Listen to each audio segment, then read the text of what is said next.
Showtime. It's about that time. Let's go. You're right where you need to be. This is GCOM Radio. Hardest radio station on the planet. Yeah. Powered by Lyfeblood.com. We certified. And hosted by Nova Phoenix. Give them that flavor.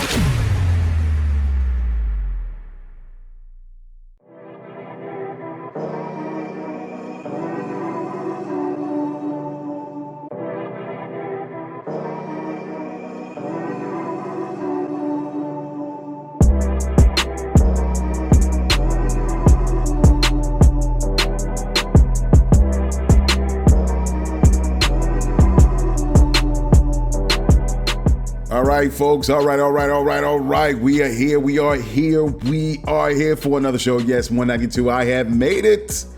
Another week, y'all. How's everything going? How is everything going with y'all? Hopefully, it has been a beautiful week.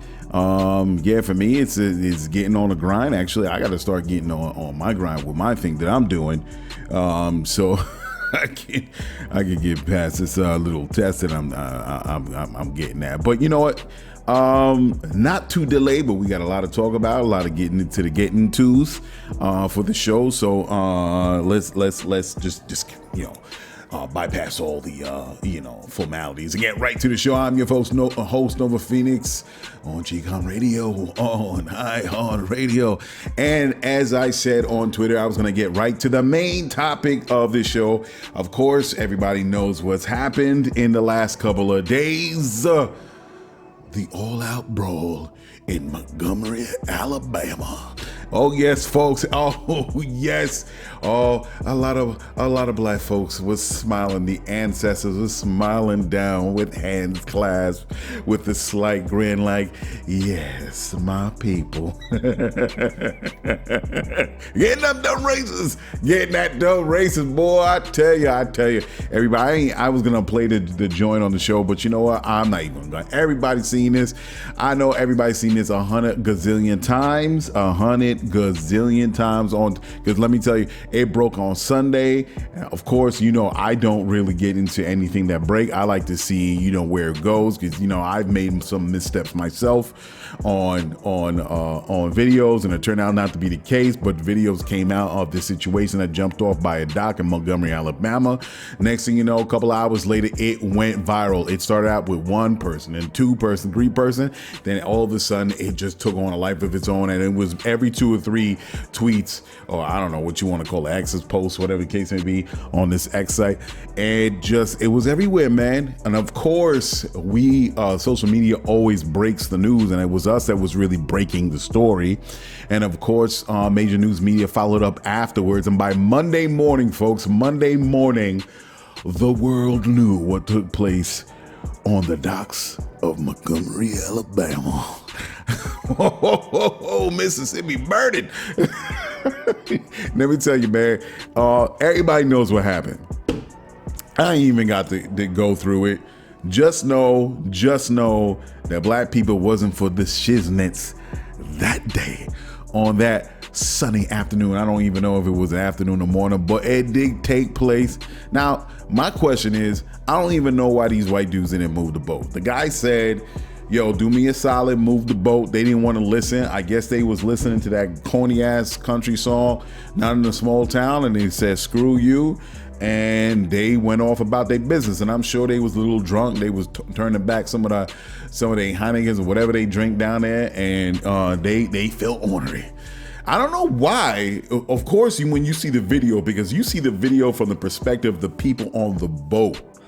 I don't know if it was the Harriet at the time and it swung around and got to the dock, but it was from a boat that was across the I guess, I don't know, that body of water. And you saw, of course, the person on their phone zoom in, and you just see you see the action, but you don't hear no audio. So of course, when you see the videos, the guy ends up moving the boat, the black security guard, and he was telling him to move it because the Harriet, the name of the boat was the Harriet. That's crazy. And one guy looked like he was trying to have like a civil discussion But the dude was heated, of course, because nobody was listening to him. And the first guy or second guy that he spoke, white dude that he spoke to, walked off the frame of the camera. And then, I don't know what was said. This dude had the battery in his back, and out of nowhere came and dove towards a black security guard and tried to cuff him in the face. And security dude was like, "Oh, word." So you gonna fuck around? Well, you're about to find out. Toss the hat like, what?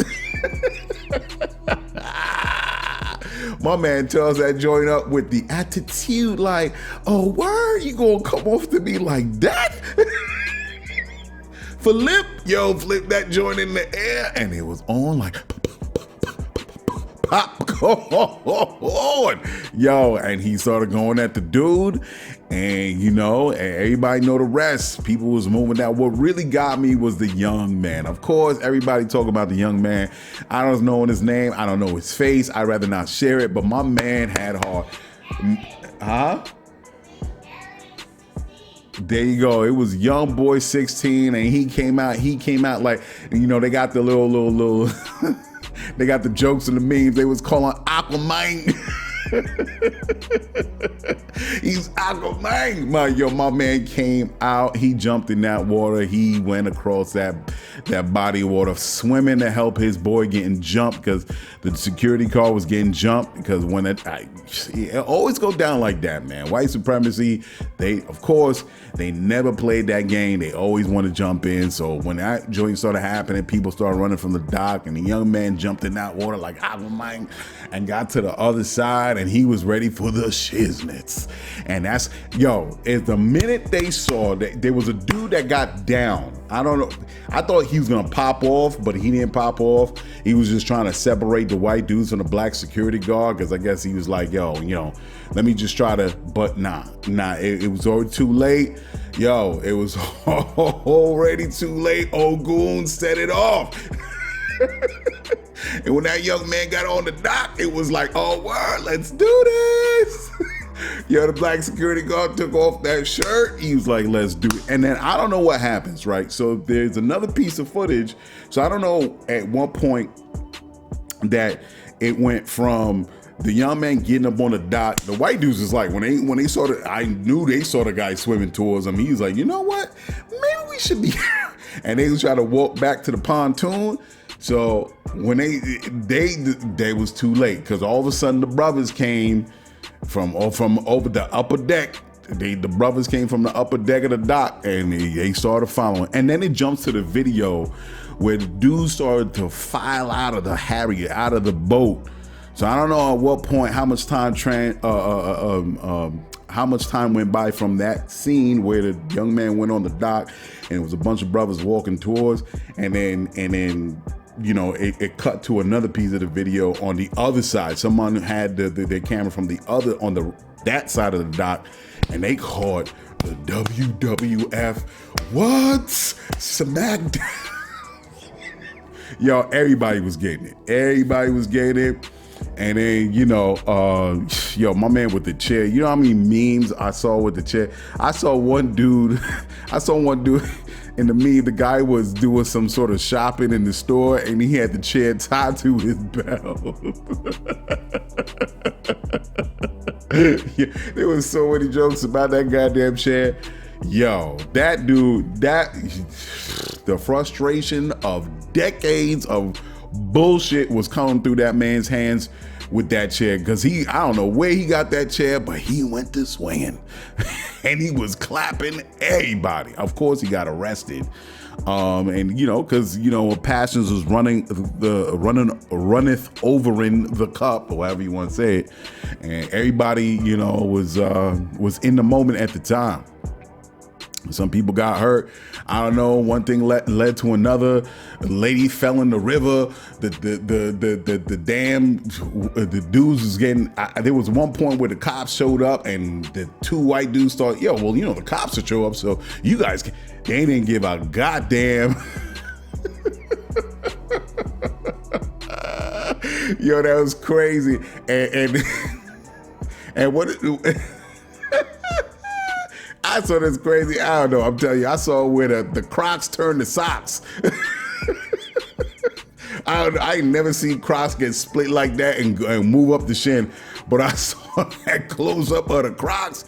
Yo, it was mayhem. It was nuts.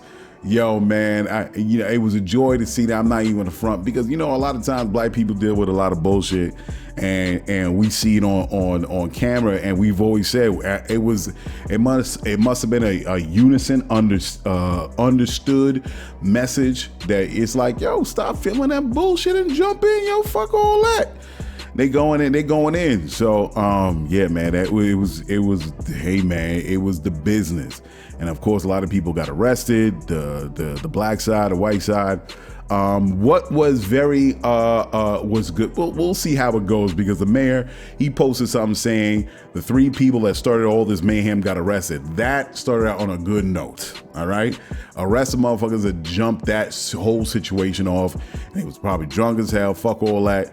Hit him with it. But I know that brother with the chair's gonna need some. So if there is a GoFundMe or something on all these brothers, I would like to know. I would love to share it and get people. I also heard that the young man, of course, is going to get backed up in a situation. And I heard that he had a GoFundMe and it tilted, because there was so many people was trying to donate to him. It actually freaking tilted and they couldn't take payment. So I don't know if that was the case, but for real, definitely support those brothers. If I see it, I will definitely share it on my social media. Help them throw some cash, $20, $50, $100. Do something that is going to support these dudes because it wasn't a right, man. It was like, yo, we're not going to let this dude get jumped by a bunch of white dudes in front of all of us. Nah, and that's what I'm talking about. We got to look out for each other when it comes time for it because that bullshit as a community, especially what's happening. And I know that shit got in their head with that goddamn Aldine song. I think it was Not in a Small Town. Well, they certainly found out that definitely was happening in that small town.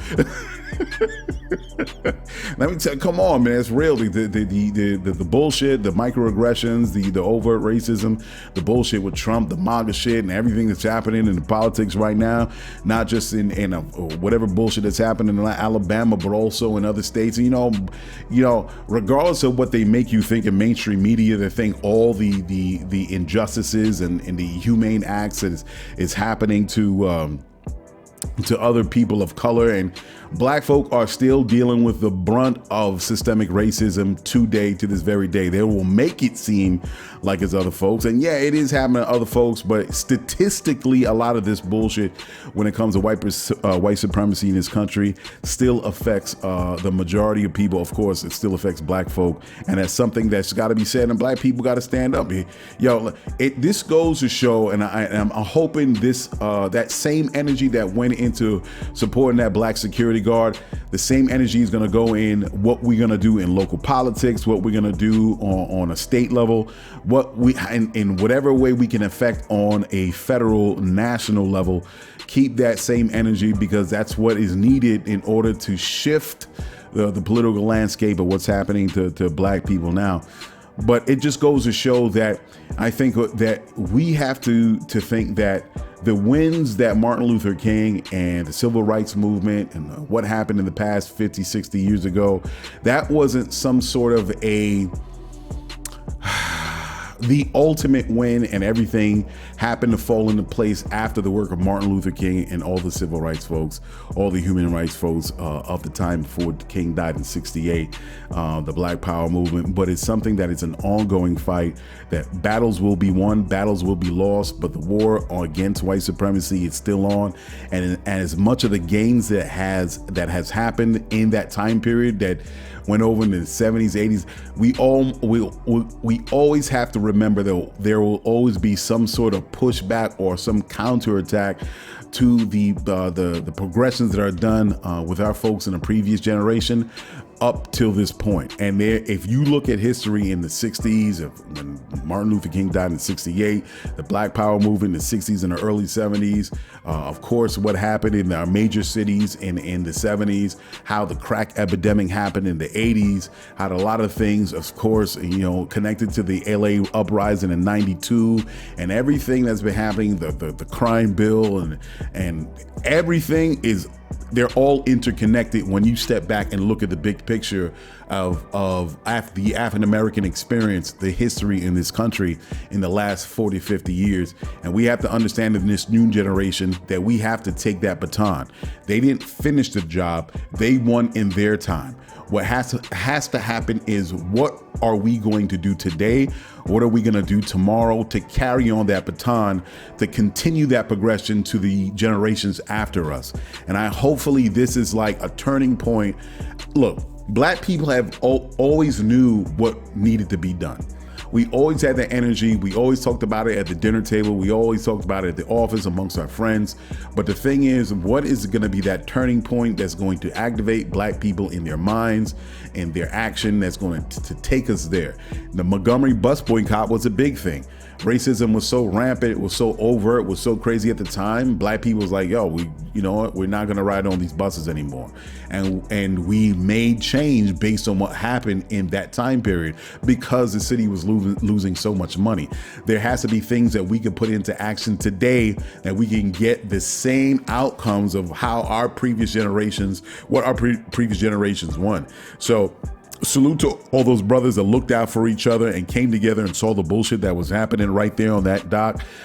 They will need support, of course, in the legal sense, and the fullest extent, pressing charges to the full extent of the law is needed on those dudes that assaulted that man. But, you know, we're here to support, and that's crazy. We ain't here for the shits, boy. We ain't here for the shits. We ain't here for the shits. And our ancestors is channeling right through us. And the wild part was that, you know, not just to the fact that the boat was called the Harriet, you know, Harriet Tubman. That's crazy coincidental. But also the fact that Montgomery, Alabama was actually the hotspot of the trade of enslaved Africans. And they're saying from 1820, when it was 41,879 enslaved Africans, to jumping up to 1860 to be 440,000 enslaved Africans. It was the largest population of enslaved Africans at the time in America, up to today, of course, where the descendants of those folks are still there today. Of course, a lot of them moved out of Alabama, Montgomery. A lot of them have stayed, and it's so ironic. It is so sweet to know that the proper justice was laid upon thee. The proper justice. What's the name? It's wild that I was listening to Lurie Daniel Favors. She actually has a show, I think, on Sirius, and she called it the Montgomery Sweet Tea event. The Montgomery Sweet Tea Party. Like, you know, of course, the Boston Tea Party, taxation without representation, and how that was a pivotal moment in American history, and what was done on those ships at the time in Boston. Well, she's calling the Montgomery Sweet Tea Party with an actual whoop ass was. That's crazy. It was funny. But on a real note, understand that, you know, white supremacists hate taking fat L's. So keep in mind, all my folks down in Alabama, when the tension starts dwindling down from what happened on that dock, there's going to be plenty of white supremacists that's going to feel mad sore about what took place. And, you know, it's never in the history of American history and Black American history, African American history, whichever you want to call it, there was always going to be some sort of blowback from anything that happened. And, you know, folks, of course, these dudes in these little hick towns are going to try to do something. So keep your eyes open, keep your heads on a swivel. All my folks down in Alabama, y'all got guns, it's legal. Make sure they're fully loaded up. It's in your trucks or wherever you're going. Always walk in pairs or in groups. Be careful of where you walk at night. Keep your head on a swivel. If you know Alabama, all those Alabamians that knows the ins and outs of their stomping grounds, wherever they at. Make sure you map out exactly where to go. Have some backup plans. Have a plan B, plan C, plan D. Have a route A, route B, route C. Have your backup. Who to talk to during an emergency. Who to call so they could get the guns out and help you out in case anything were to go down. Do not let your guard down. Do not let your guard down. Map that joint out. Be prepared. Things never happen in isolated incidents where they just happen and everything stops. Nah. It's like the hood. When something pop off in the hood, you know exactly that someone's going to come back at you at some point in the future. You know, there's a lot of, like I said, a lot of steaming white supremacists right now that's trying to cook up a plan to get some easy W's and have something on the nightly news. Keep your head on a swivel. Make sure y'all got your situation right and talk to each other. Build that network. As I said, do not go about places by yourself. Have y'all plan, have y'all backup plan, your routes, lay out the map out the area, where to go to. Location A, location B, know exactly where to position yourselves. Be over there when that time happens, when it jumps off. You make sure Team C is over there when that jumps off. I'm gonna come through here. Make sure you know what I'm talking about. I'm not playing no games. I'm calling it strategic.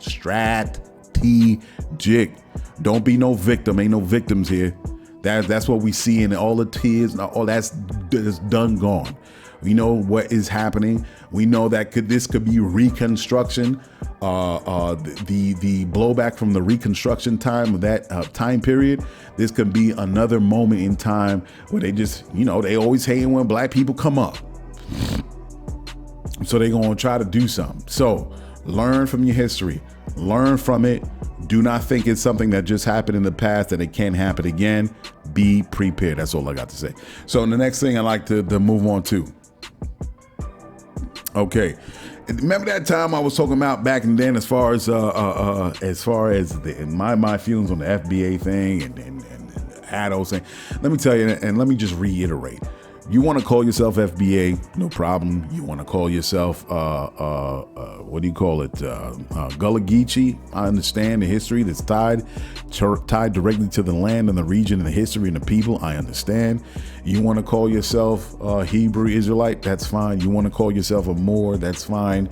The whole plight of what Black Americans, African Americans are trying to do is trying to find an identity, what was taken from us, and settling into something where we can take it and pass it on to our children. I get it. If you feel that is what you want to be, so be it. I don't have a problem. What I do have a problem with is how that is used when you're talking to the masses and how poisonous that the FBA thing has gotten and has turned off a lot of people. And I'm not saying just people that you're going to say, well, all those are just hating continental Africans, all those hating immigrants and the tethers, all those hating Caribbean people. Nah. And I'm not saying because I'm from a lineage right to in the Caribbean. I'm not saying that from me, because I know there's a lot of generational Africans, Americans here that do not get with a lot of the rhetoric that's being talked with the FBA, and they are against it 110%. They just don't believe in it philosophically on where it's going.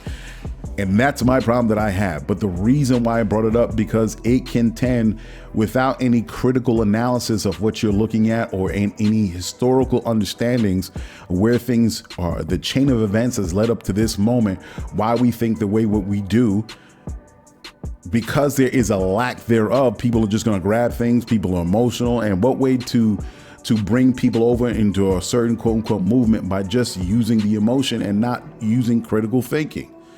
So when the FBA thing came off, and you could thank Tariq Nasheed for that, a lot of that poisonous acts and people just throwing darts and insulting folks and for no reason, just being very angry and the frustrated poison, and they're throwing it at people, and that's not the way to go.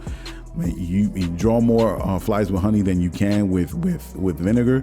And right now, as far as the conversation that's happening amongst African American people, black folk in this country, black folk in the diaspora, it's gotten very toxic. There are prominent people that are celebrities that think 2 degrees off from what you're thinking, and people that decided 2 seconds ago to be FBA, all of a sudden, it's like they insulted the entire generational family since 1519, since 1619, and they're like, oh my God. It's like, no, folks, now, folks are not your enemy. Continental Africans, Caribbean people are not your enemy.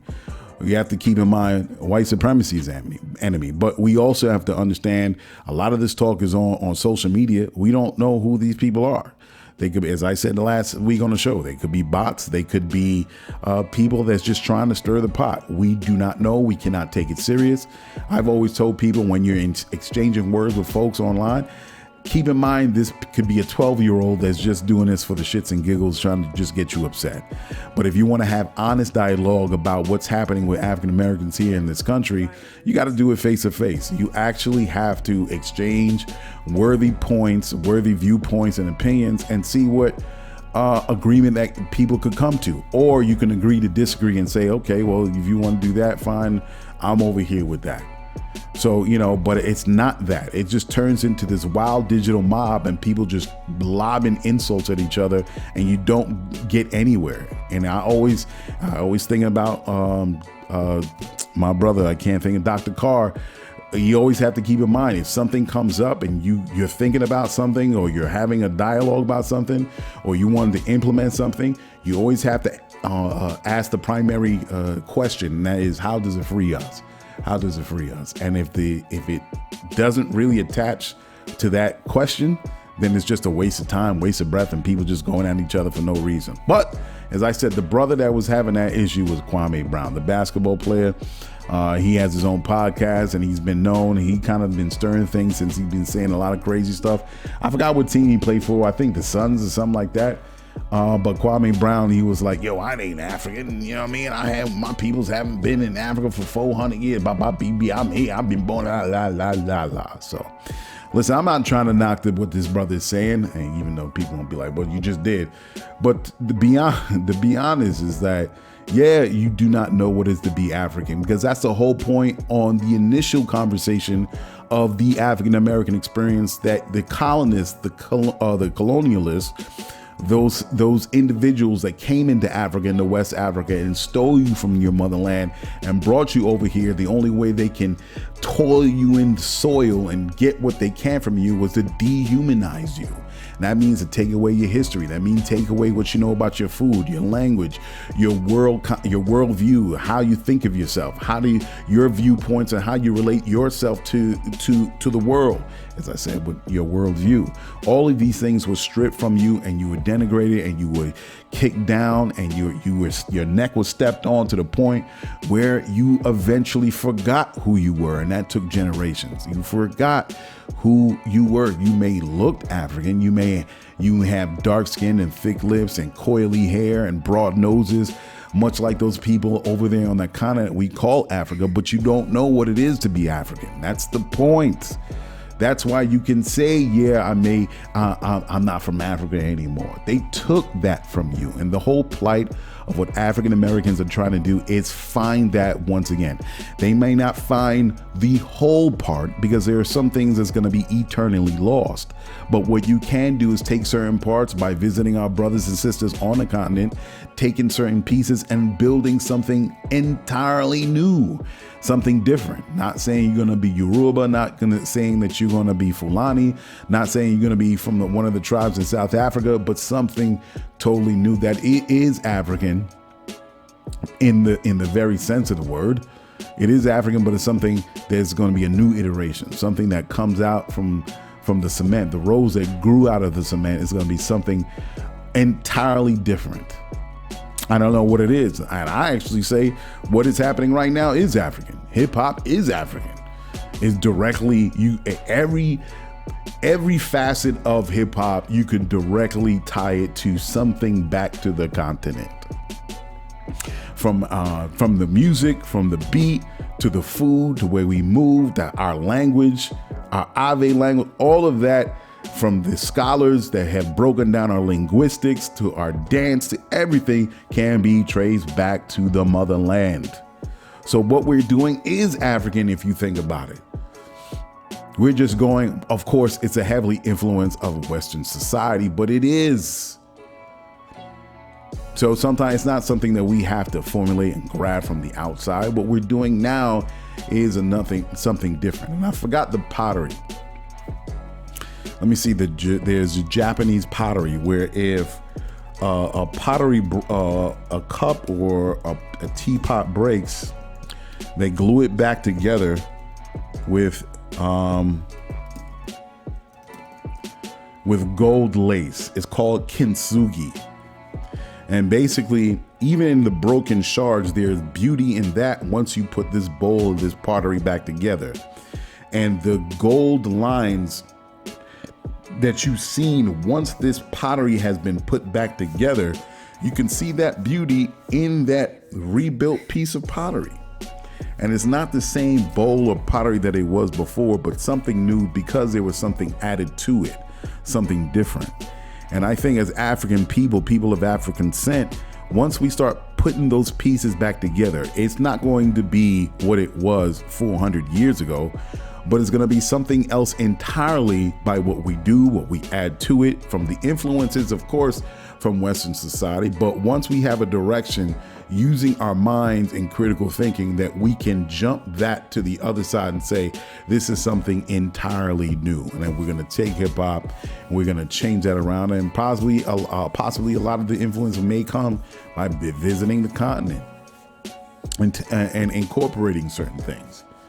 So just like in the spirit of kintsugi, as they say, it says right here, kintsugi, there is beauty in the broken. Kintsugi is a Japanese art that repairs broken pottery with gold, rendering a new piece that is more exquisite than it was before the break. It literally means to join with gold. So can we join a new African self, a new Black American self, African American self, with gold, whatever that gold is, whatever new things that we've created in the last 400 years that can piece together something that could be a new us that has been forever lost, but something new came from that, arose from the cement. So, forgive Kwame Brown's ignorance, but that's what we're trying to do. But I think with proper guidance, without the social media bullshit that kind of could get people more excited to do clicks and shares, but something that's serious from a scholarly point of view, like what Dr. Carr talks about a lot, that we can do something and get on a new road. So anyway, that's my take on it, on that situation with Kwame Brown. The next one, just as I said before, be aware that social media is fake. As we all try to do, and we're seeking out people to listen to and the people that start movements, we have to understand, even though they mean the best in the information that they do share, we're living in the age of social media where they're using these things to build their own revenue streams. Let's keep it real.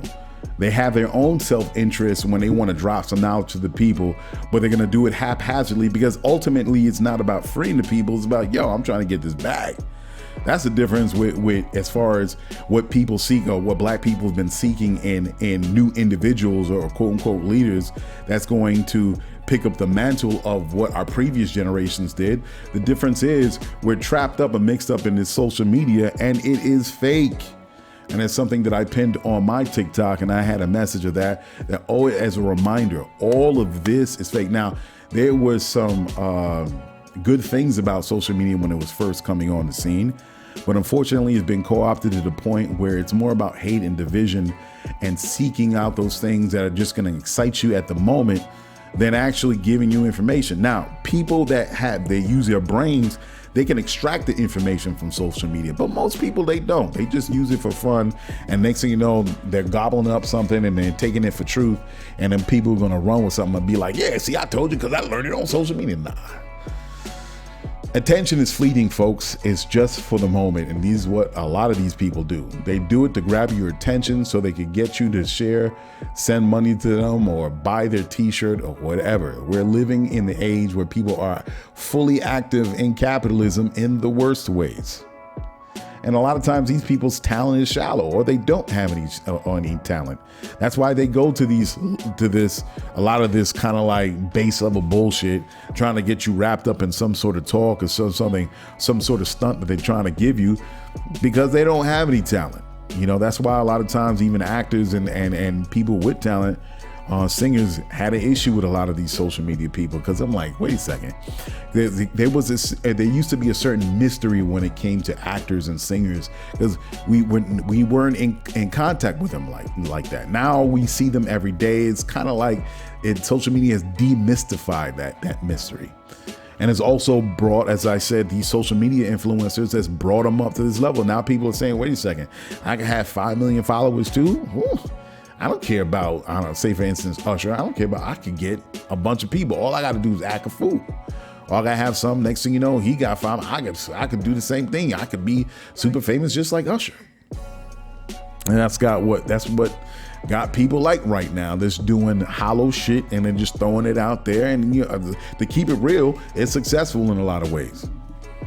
It's successful and people fall for it and people wholeheartedly believe in it. Understand what I'm saying? You can create celebrity on social media.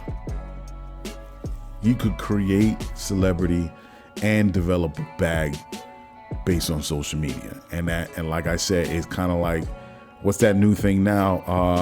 That anime, what's the ANC, whatever, you making those funny noise. What is that? Pinky girl or something? Pinky doll, right? So I forgot the name of this thing. NPC. You know, these live streams, here we go. They ain't doing nothing, but somehow it gets people's attention.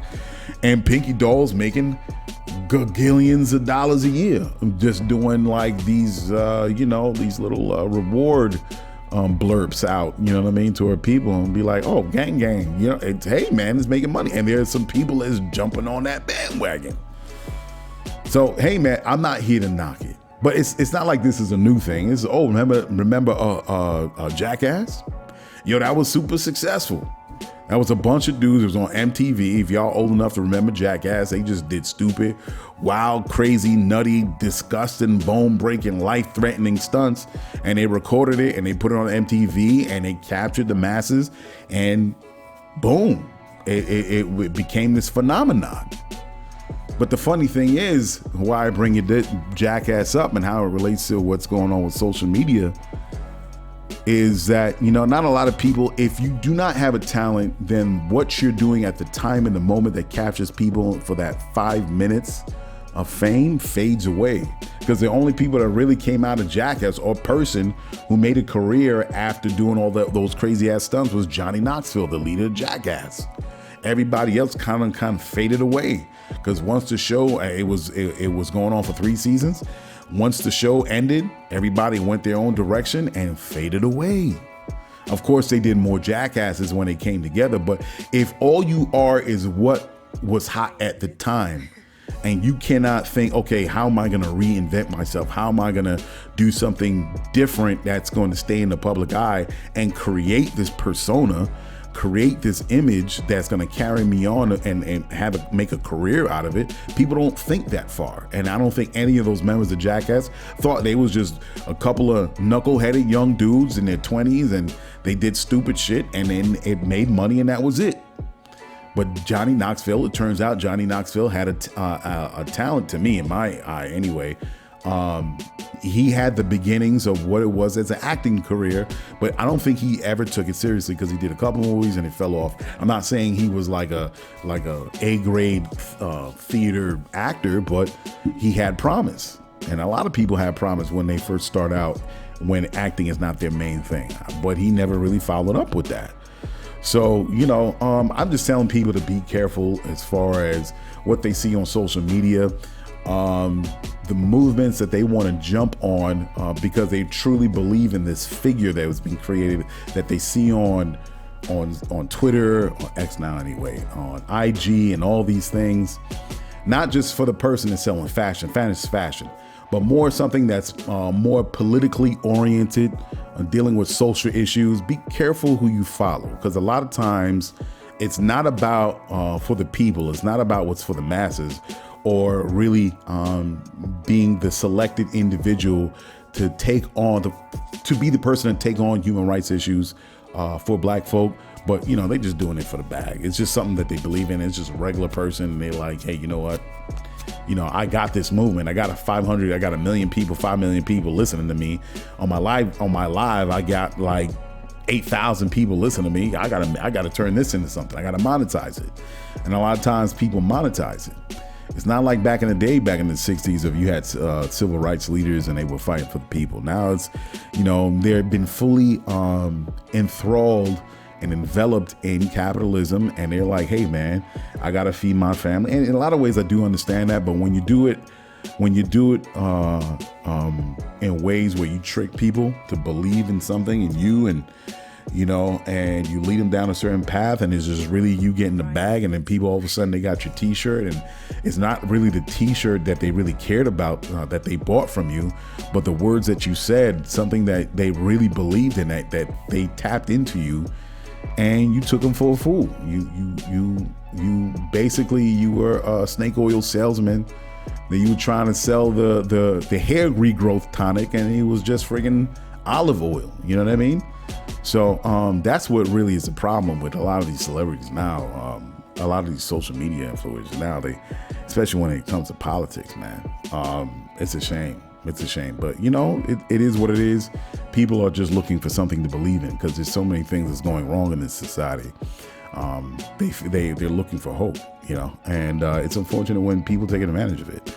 What else is going on in this world? So on April 29th, this is wild. Someone shared this with me on Twitter. They were thinking about creating a new potential grocery store in North Killeen, Texas. And there was a woman who she was a founder of Velourit, I think it was, Velourit. This is a Houston-based supply chain company that specializes in food distribution, like different products. Her name was Brooke Sinclair. She was actually one of the co-founders to this new potential grocery store. And she presented it to the city of Killeen, of course, the city council members, and they were all with it until there was communication with Ms. Sinclair about reparations, starting a reparations task force and commission. Same thing that California did, and she was trying to start it in that town. Well, that didn't go over well. The city council members was like, what? Nah, we not doing that. Them old racist boys, they was like, nah, we not doing that. So, you know, the people, so they were interested in it, and it was supposed to be presented to Republican Rep Brad Buckley and Republican Rep Hugh Shine. Now you know, in the 90s and the 2000s, you could say Republican, you could be like, yo, you know, it's possible they're just from the other party, the other side. You never know. Let's present it. It's, you know, let's see if we can schmooze with the politicians. But you know how Republicans are getting down today, what they have regressed to. They're a party of white supremacy, and they have fully put their arms around it. So when you say Republican, and I'm not saying there ain't no racist Democrats, you know what the deal is. I always feel it's two wings of the same bird. The Republicans will shove the knife in your face or try to cut you with it, you know, in your face. Republicans, the Democrats will rub your back and be like, it's all good. I got this new massage therapy. Nah. So anyway, so they wanted to present it to these Republicans, and yeah, that wasn't going nowhere. It said in the article that they presented in the May sometimes, I believe. And a couple of days later, they were off the list on getting that grocery store started. And it's a shame, because that grocery store was going to be something big. Let me see if I still have this article up. Has the telescope? Okay, I still got it. So to describe this grocery store, Let me read. The original concept for the store called for it to be a 2-story building with a grocery store on the bottom floor, electric vehicle charging ports in the parking lot, an emergency food pantry and rental assistance program in the back of the stores, an agricultural testing lab, a quote-unquote bar in the middle of the store that would easily sell freshly prepared meals that could be eaten in the area on the second floor, and a 10 quote-unquote ghost kitchens, which would provide a space for food truck owners or caterers to use the space to store their food and equipment, as well as a place for them to prepare all of their food so they are not doing it at home. That's an amazing concept. That is off the chain. Yo, shout out to Brooke Sinclair and those that wanted to start that new potential grocery store. That's a beautiful idea. When I read that description, that sounds like a one step up from Whole Foods. That's wild. That's a great idea. But when you deal with the racist system, man, you trying to do something for your people, they not for it, and which I can never understand. They always push you off, these racists, and they be like, nah, we're not doing that. Do it on your own. Pull yourself up by your bootstraps. That's what you're supposed to do, when they never actually did it. Then when black people go off and do it themselves, all of a sudden they want to sabotage the whole thing. I'm like, yo, fuck, damn it, you do, damn you don't. But I don't have no problem with that. You keep on, you going, you build it again, you build it again, you build it again, and you figure out another way to build that and keep that shit built and build it to your next big fucking Emerald City. However you can. Don't never get discouraged, man. You keep on doing what you're doing. And that store will be built. I guarantee. Maybe I should reach out to Brooke Sinclair. Just keep in touch. Who knows? I think it's a beautiful idea that should come into fruition. She actually said in the email, she quote, "Our main focus overall is that the people of Killeen get the things they need, whether we provide them or someone else does." So they pretty much are trying to lock her out. But that's unfortunate, man. Definitely gonna try to. I gotta write that down and keep it to the side and see if I can see what's going on over there. But something that reparations. It's wild, man. It is wild that we can understand that reparations should be given to Japanese. Reparations should be given to the Native American here. Reparations was given to Jews because of the Holocaust, the Jewish Holocaust. And every which way, but when it comes to reparations for black people, all of a sudden, the reason why reparations is not happening, because it's not like systemic racism is something that of the past. It is still here. Black people are still dealing with it in whatever way that it manifests itself, whether it's police brutality or redlining. It still happens. That's why they're not doing reparations, because they don't want to stop what they're doing. But that doesn't mean you should stop. You got to press forward, press on, go hard. And we must take that baton from my ancestors and continue on and continue to build. Next topic. It's the wild thing, man. This is wild crazy. So it was on the news a couple of days ago. This huge goddamn, this was a massive glacier that was found off the coast of Newfoundland. Am I saying it right? I don't know. I guess my wife was always chiming in. I thought she would. Anyway, Newfoundland. I don't know, but it's actually on within the article, and you can see the picture. It is a massive goddamn glacier, which they say does melt over the coming weeks. And I was totally taken. I'm like, is this thing on a regular? Of course, my wife's not from here. She's from Canada, and she's been to Newfoundland, and she's like, yeah, it happens all the time. These glaciers break off of the Greenland and they float down a certain path, and it's called Iceberg Alley, I think, and it comes down Newfoundland and New Brunswick. And the wild thing is, I'm like, I wonder if you can. And I looked it up, and they actually do ice harvesting. So the couple of boats go out to this to the iceberg that they want to get it before it melts, of course. So they have to act quickly. So they go out there, and there's one video that I saw. The dude shoots at the iceberg, of course, to get a chip, to get a chain reaction going just to get a small chip. Of course, when I'm talking about an iceberg the size of, I don't know, freaking Central Park, when you're trying to shoot at something, a chip is not just a small ice chip. It's a big chunk is gonna come off. Of course, it does, and then they get their boats and they wrap a net around them and pull them onto the boat. And they go back and they melt this ice this iceberg, and they bottle the water, and they're saying it's the freshest tasting water. I'm like, what? So they actually have distilleries that they go to. One called is Iceberg Vodka. It's like I said, it's bottled in a gift shop. They either sell the water or they sell something like rum and coke along with it, bottled. Wild stuff. But apparently there is a market for this thing because there's fraudsters, there's people that try to steal. And when in fact they do try to steal from one of the distilleries up there, and they got away with it. And yeah, I didn't even know ice was I didn't know ice was a thing to get at, man. Like it was on some Heat business with Robert De Niro, and you know what I mean, Heat the movie. Yeah, I didn't even know ice went like that, but apparently ice is a thing. Iceberg water. So you know what I did. So I went, did my searching. I bought some iceberg water because I gotta know how this goddamn thing tastes. So it's called, I was trying to find one company, I forgot the name of the company, but it's something iceberg or whatever like that. Ice, and it has a Canadian sign on it, the Lyfeblood, and it's iceberg something, I can't remember, but it was something from another country, so I couldn't buy it. But I found a company.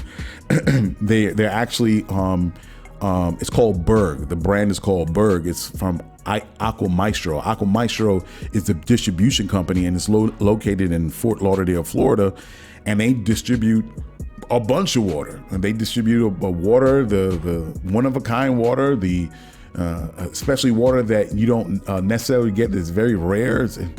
Other than like the common bottles of water, like, I think Avion or whatever the case, but they sell iceberg water. So I bought 3 bottles. And it came up to like $100, including shipping.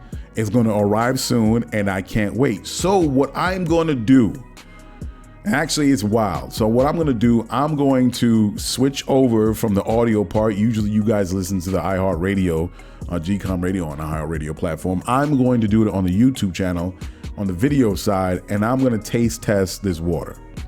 And I'm going to do one better. I'm going to get an actual quality tester, and I'm going to test different water. It'll be tap water, it's going to be bottled water, and it's going to be this Berg water. I want to see how it tastes compared to the other waters we usually drink, and I want to see how clean it is. I'm going to test it out. Who wants to know? Because I Google it. Is it iceberg water safe? And then I found an article saying it wasn't, but I'm like, it's only one article. I'm like, and I got to thinking, I'm like, wait a second. The Inuit people in far northern Canada, they drink ice water, all right? And there's another people, I can't remember, somewhere in Russia, I can't remember. There's a group of folk, let me see if I can remember the people. I'm like, yo, no, but I don't really care type people. But I want to tell y'all, in case y'all want to find it and you want to YouTube it, let me go to my history. And it's the Inuit people in northern Canada, and it's also the Nunavut, I think it's Nunavut city, where these folks in Russia, and you can check out how they kind of get where they get their water. And I found another video. It's where it says water supplies in rural Siberia, Yakutia. It's like 50 below out there. So my thing is, if the Inuit people have survived on ice water for generations, thousands of years, I'm sure that iceberg water shouldn't be a problem here, but that's what I'm going to do. And it so happens that I bumped into this guy on TikTok, and he actually sells this contraption that cleans and mineralizes water. I forgot the name of it, but I'm talking with this guy right now. I'm just trying to see if we could do a joint something on the YouTube channel, and we'll test this water in whatever way, and he can present this this water thing. And we're just going to talk about water because the water is very important. It's the basic element of all life. I think it'll be a fun show to have. So hopefully it'll probably be like next week or the week after. Let's see how things go. Once I get the water, I'll put it in the fridge, and then I'll set up something with this guy, and we'll do that whole taste testing. Well, I will anyway. And then testing and what's going on with water, and what's the problem with water, and how bad is bottled water, and how bad is tap water, or how good. You never know how good is tap water And is there a difference? And of course, ultimately, how good and how, as far as taste and the quality of iceberg water is. So that's the real big thing. Anyway, next, speaking of social media, Nate Diaz versus Jake Paul. Nate Diaz versus Jake Paul. That was a load of shit. So it was bigging up this fight, and I caught the tail end of the promotion for this thing. And here is what I'm talking about with celebrity boxing. Hey, look, Nate, he carved out a thing for me, so I'm not going to knock it too much. He had to do something after what he initially came on the scene for, and I guess that's what I originally said before. You got to reinvent yourself. He reinvented himself as a celebrity boxer. He fought Nate Diaz, but the wild thing is, so I saw the fight, I saw the promotion, the tail end of the promotion, and then I saw highlights of the fight with Nate Diaz, and everybody knows Nate Diaz is the MMA fighter, and that fight was like, what? But it's fantastic because people want to see it. People buy it. They make money off this thing. I guess I can't knock it. Nate Diaz, he lost. Jake Paul won. There was some real shots in there because Nate, of course, you got to get some real shots in there. Nate Diaz had some swollen eyes, and I'm sure it was probably agreed upon. Like, all right, listen, it ain't gonna come off if you don't really hit me. So we gotta sell this fight. So I'm sure that Nate Diaz took some lumps, and this the way Nate Diaz was moving, and I'm like, this ain't real. But it's real to the point, like in WWF. Hey, I'm gonna have to take some real shots to sell this right, and he sure did, man. He got a swollen eye. I think both one eye was a little swollen, the other eye was more. And I think Jake Paul got a bloody nose or something like that. So he got a couple good shots in. And hey, man, it is what it is. All right. So the other thing I want to talk about is dealing with entertainment. Lizzo, girl, what you doing? Lizzo. So, she's not the innocent, overweight girl as much as you think she is. It looks like she's a tyrant to her dancers, and she doing wild shit with her dancers. So of course it came out that some of her dancers are suing Lizzo. So they're suing Lizzo because they're saying that Lizzo did inappropriate advances toward her dancers. She was verbally abusive. She was threatening dancers for gaining weight, and she tried to force a dancer to do inappropriate things with another dancer when they went out to some club.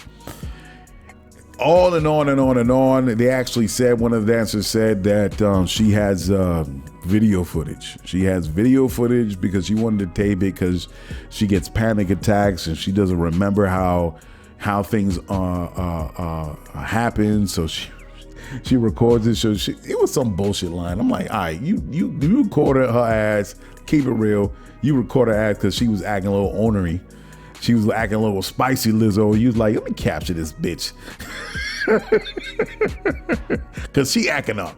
And I'm going to try to do her dirty because she trying to do me dirty. So there's alleged videotape and of Lizzo acting up. And will this actually have an effect on Lizzo? I don't think so. I really think this is something that may work out in the best. What they say, positive press, negative press is all the same things. The only time when it's bad press is when they're not talking about you. So I think Lizzo's going to be just fine. She hired a lawyer that actually represented a lot of high profile celebrities. And I think it's going to get by. But let this be a lesson to all y'all people that supported Lizzo when the world was getting on Lizzo because of her weight and how she was acting up, and y'all was like, don't act like that to Lizzo. Don't treat her like that. She's beautiful on the inside. You shouldn't be that. And everybody was super Lizzo fans, right? It turns out that Lizzo can have a little demon in herself. Yo, hey, as they say, hurt people. And Lizzo, she was getting a lot of poison. She was getting a lot of darts thrown at her those poison darts from the masses, and they were talking about everything under the sun about Lizzo, about way and how to carry herself, and there's a better way to do it, yada, yada, yada, yada. Made her question her own confidence about herself to the point where she wanted to quit the whole game. Hurt people. So when Lizzo was doing all that, she was turning that same negative energy towards her people, because in that circle, in that Lizzo universe, in that Lizzo world, everybody that's getting paid by Lizzo is gonna throw that exact same amount of poison on her people, because she's like, what you gonna do? I'm paying you. And she got abusive. Dude, Nova, you believe she did all that? Yep, I do think most of that stuff she did. I do believe that. Most of that stuff she did. And that's a woman with power over the people, over her dancers and every other individual that's a part of her whole production. And she was like, fuck the world, and this is how I'm gonna do it. I'm gonna show y'all. And she turned that same energy towards her people. And they weren't gonna do nothing because they was trying to get a check. And that's a lot of people in the entertainment business. That's a lot of people when they start gaining power. So here, it just says that Lizzo is a human being and that she's flawed like everybody else. And she did some fucked up shit, of course. And that's just what it is. You know what I mean? Excuse me. You find out about your favorite celebrity and all of a sudden they got a son somewhere, a daughter somewhere that they disown, or they did some fucked up shit. Or, it could be any celebrity. Never make celebrities your heroes, man. They're people, and they have issues themselves that they came up with, and they came up poor, and then they hit it big, and a lot of those issues get amplified when they become certified, celebrities, and they have problems. Not every celebrity like that. There's some real good people. Like I said, Keanu Reeves is the man. If I find out that this dude got bones in the closet, all hope is lost for humanity. Because, Keanu Reeves is a really good dude. From how he presents himself, from when he does his acceptance award speeches, when he does the movies, when he's off film and not working, and you hear those stories about what he does, and he goes on New York City subways and he helps people out. That's a real good dude, and he doesn't get messed up. He doesn't get mixed up in any of that crazy Hollywood shit. And he just does him, man. And he treats it like a job. And he, when he gets that next big role, he goes right in, he does it, and he goes right back out. Keanu, as far as I know, this guy is Jesus. He's got to be. Everybody talk about the second coming. How Jesus ain't here already? And he just watching all y'all. And Jesus was like, I'm gonna be an actor. I was talking all that shit many eons ago, so I got to do something in this capitalist system. So I'm gonna be an actor. Let's see how these people act around me. You never know. I don't know. So Lizzo's Lizzo, and she gonna keep on Lizzoing right to the very end. So take it like that. So all right, so I was gonna talk about Trump, but I don't want to talk about Trump, man. Whatever, man. Excuse me. I got caught up. All I'm gonna say is he ain't going to jail. Let me tell you, he would have been in jail if he was anybody else. I don't know. They keep on talking about indictments. They talk about Trump so they could get eyes and ears on the network, so they can sell it to the advertisers on the channel. Trump ain't going nowhere. Okay. All right, because they got this guy by low hanging fruit. They could get him for staging a coup, insurrection. They got it. Oh my God, I can't believe, it is so the Department of Justice. The Department of Justice got him red-handed. They got it from A to Z, the chain of events that led up to the Capitol getting rushed. Down to the dots on a radar, I guess, or something. They found out later that they can actually ping people's cell phones, and they saw the crowd go from where Trump was talking, and in a moment by moment, minute by minute, how you saw those dots go to Congress or the Capitol building. Yo, son. It's low-hanging fruit. It's out of all the cases, this is the easiest. This is an open and shut case, bro. This dude's just walking around like just mad. And you're gonna say, oh, he's got one indictment and there's another indictment and another indictment. Oh my God. I'm like, son, he just did it cool. Yo, he's the only president. That's it. Anyway, I'm out of here. This is so corny. This is whack. This shit is just TV to me, man. I'm just staring at the screen with my mouth turned up like, this shit is just bullshit talk, man. Yeah, I'm out of here. Let's see if I can get you guys that video with the water test, the iceberg. I can't wait for that iceberg water to come. I saw the bottle, what it looked like is in a glass bottle, almost a liter's worth of this iceberg water. Tasty. And I'm gonna put it right in the fridge, right in the freezer, and I'm gonna take it out chilled, man. I want to drink that ice. And oh yeah, by the way, I did have water. So the freshest water I've ever tasted. Me and my wife, she wanted to see family in Canada. We went somewhere in the boonies, north of Canada, right? I'm not talking about like where the Inuit people live. Her friend's mother had a spot, and it was out there in the woods, and I had well water. I've never tasted water in all my life the way I have tasted it coming from a well. Yo, it just put me in a space, bro. It was fresh and clear and oh my God, I've never tasted water like that ever.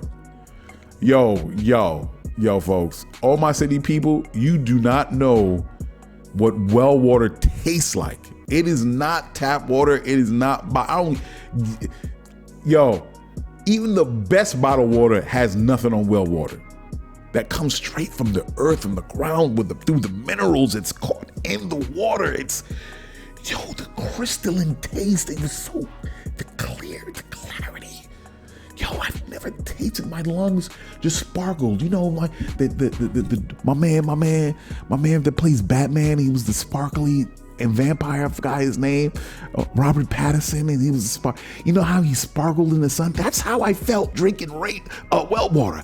I felt like my whole body was sparkling in the sun. That's how well water. I was so amazed. This is how water tastes. Yo, so I want to taste what this iceberg water tastes like. I would love to know how iceberg water tastes. Is it better than well water? Thousands of years it was frozen in ice, and it has been melted.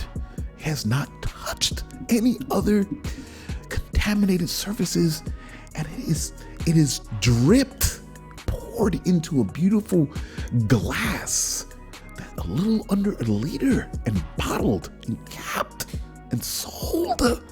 What does this taste like? I am curious. So anyway, I'm going to let y'all know as soon as that happens. And all y'all got to do is go to YouTube, subscribe to my YouTube channel, hit the smash the subscribe button. I'm kind of like parched right now talking for the last hour.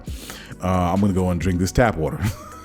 Filtered water, by the way. I fill up with the Brita filter, right? And it's filtered through carbon, but But anyway, I'm gonna have some water. I appreciate you guys listening to me. Thank you. Please tune in next week. Let's see if this water thing is gonna happen the next week. If not, the week after. I'm gonna get out of here. All right, yo, I'm out. Peace. Yo, check it. You just listened to GCOM Radio, powered by LyfebloodDAO for the global community. We worldwide, baby. See you in the next go round. From right here to your town, we out.